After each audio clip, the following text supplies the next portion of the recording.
아이의 존재를 알아보기. 당신은 인간이라는 존재이다. 이것은 무엇을 의미하는가? 삶의 완성은 통제의 문제가 아니라 인간과 존재 사이의 균형을 찾는 것에 있다. 어머니, 아버지, 남편, 아내, 젊은이, 노인, 연기하는 역할, 수행하는 기능. 당신이 하는 것은 무엇이든 인간 차원에 속한다. 그 나름의 자리가 있고 존중받을 필요가 있지만 그것만으로는 진정으로 의미 있는 충족된 관계나 삶을 위해서는 충분하지 않다. 아무리 열심히 노력하고 무엇을 성취했다 해도 인간만으로는 결코 충분하지 않다. 그때 그곳에 존재가 있다. 이것은 고요하고 깨어있는 의식, 그 자체의 현존 속에서 발견할 수 있다. 그 의식이 본래의 당신이다. 인간은 형상이며 존재는 형상을 초월해 있다. 인간과 존재는 분리된 것이 아니라 서로 뒤섞여 있다. 인간 차원에서는 의심할 여지 없이 당신이 아이보다 우월하다. 더 크고 더 강하고 더 많이 알고 더 많이 할 수 있다. 그 차원이 당신이 아는 전부라면 당신은 설령 무의식일지라도 아이에게 우월감을 가질 것이다. 그리고 아이에게는 설령 무의식일지라도 열등감을 느끼게 만들 것이다. 당신과 아이 사이에는 동등함이 없다. 왜냐하면 두 사람의 관계에는 형상밖에 존재하지 않으며 형상 속에서는 당연히 부모 자식이 동등하지 않기 때문이다. 당신은 아이를 사랑하겠지만 그 사랑은 인간의 차원일 뿐이다. 즉 조건과 독점력으로 얽힌 기복이 있다. 오직 형상 너머의 존재 차원에서만 두 사람은 동등하다. 자신 안에서 형상 없는 차원을 발견할 때만 그 관계에 진정한 사랑이 있을 수 있다. 이 존재가 당신이며 시간을 초월한 있음이다. 그 존재가 다른 사람 안에 있는 그 자신을 알아볼 때, 이 경우는 아이 안에서 알아볼 때, 아이는 자신이 사랑받고 있다고 느낀다. 즉 자신의 존재를 부모가 알아본다고 느낀다. 사랑한다는 것은 다른 사람 안에 있는 자신을 알아보는 것이다. 그때 그 다른 사람의 다름은 순전히 인간적인 영역, 형상의 영역에만 존재하는 환상임이 밝혀진다. 모든 아이 안에 있는 사랑에 대한 갈망은 형상 차원뿐 아니라 존재 차원에서도 부모가 자신을 알아봐 주기를 바라는 갈망이다. 부모가 인간 차원에서만 아이를 존중하고 존재 차원을 소홀히 한다면 아이는 그 관계가 불충분하며 절대적으로 중요한 무엇인가가 빠져 있다고 감지할 것이다.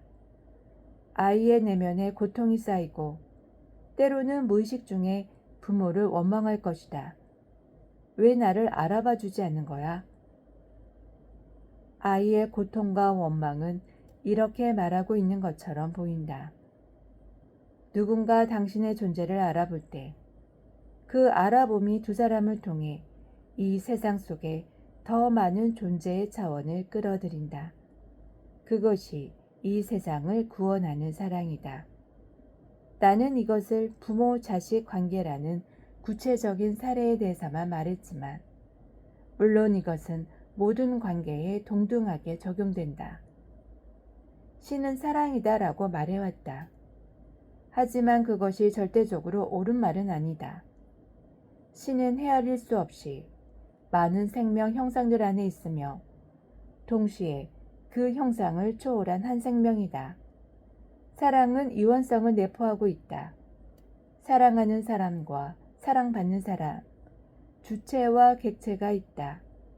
따라서 사랑은 이원성의 세계 속에 있는 일원성을 알아차리는 일이다. 이것이 형상의 세계 속으로의 신의 탄생이다.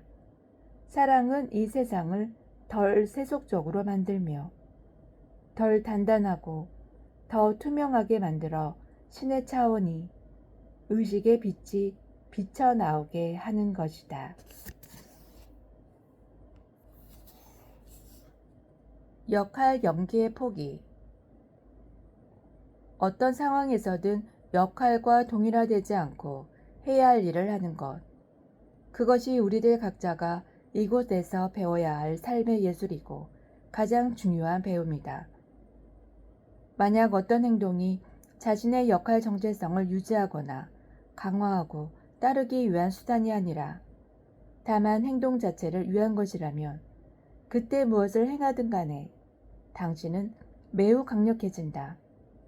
모든 역할은 허구의 자아의식이며 그것을 통해 모든 것이 개인적이 된다. 그럼으로써 마음이 만들어낸 작은 나와 그것이 연기하는 역할에 의해 오염되고 왜곡된다. 몇몇 눈에 띄는 예외들이 있긴 하지만 정치인, 텔레비전 속의 유명인들, 경제 분야의 지도자뿐 아니라 종교 지도자들 등 이 세상에서 권력을 가진 위치에 있는 사람들 대부분은 자신들의 역할과 동일화되어 있다. 그들은 귀빈으로 떠받들어질지 모르지만 아무리 중요해 보여도 결국은 진정한 목적 없이 에고의 게임을 하고 있는 무의식에 빠진 연기자들에 지나지 않는다. 셰익스피어의 말을 빌리면 잠시 주어진 시간 동안 뽐내고 으스대지만 그 시간이 지나면 영영 사라져버리는 가련한 배우. 아무 의미도 없는 소음과 노여움으로 가득한 바보 천지의 이야기. 맥베드 대사이다. 놀랍게도 셰익스피어는 텔레비전이 없던 시대에 이 결론에 도달했다.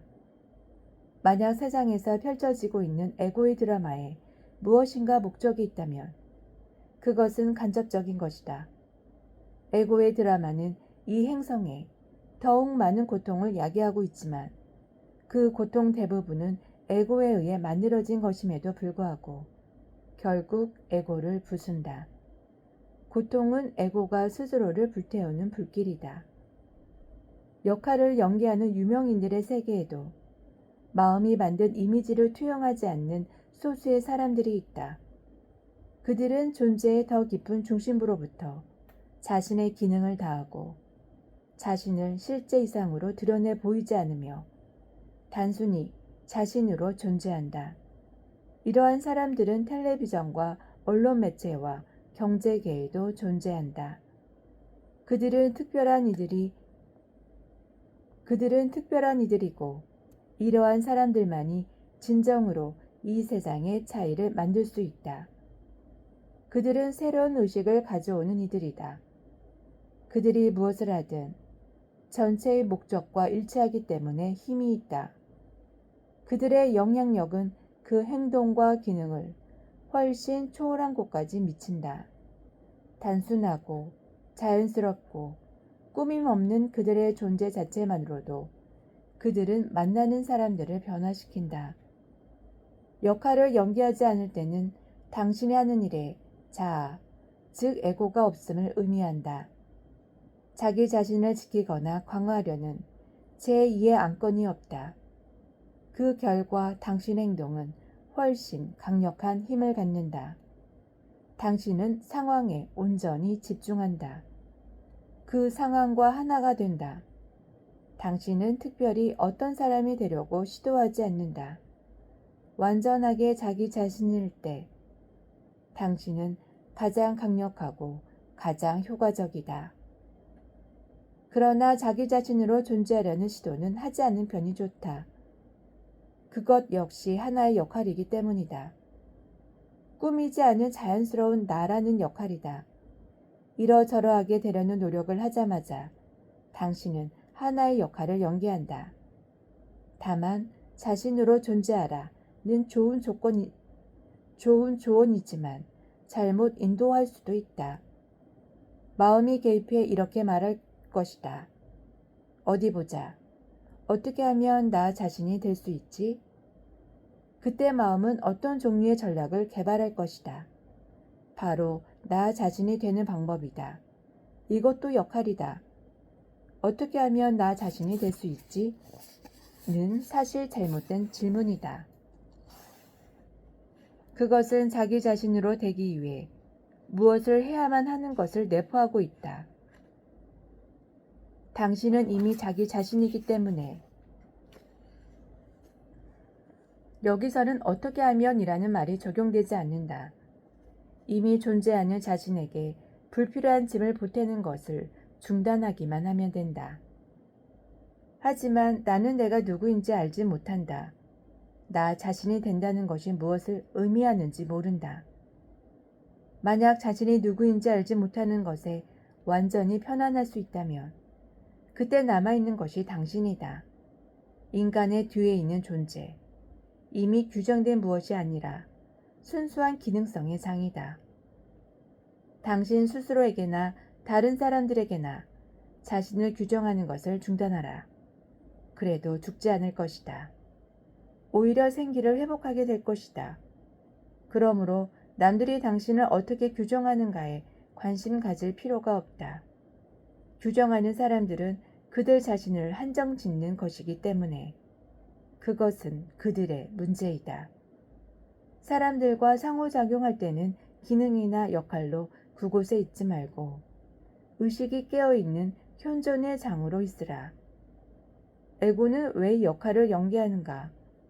제대로 조사해보지도 않은 한 가지 가정, 한 가지 근본적인 오류, 한 가지 무의식적인 생각 때문이다.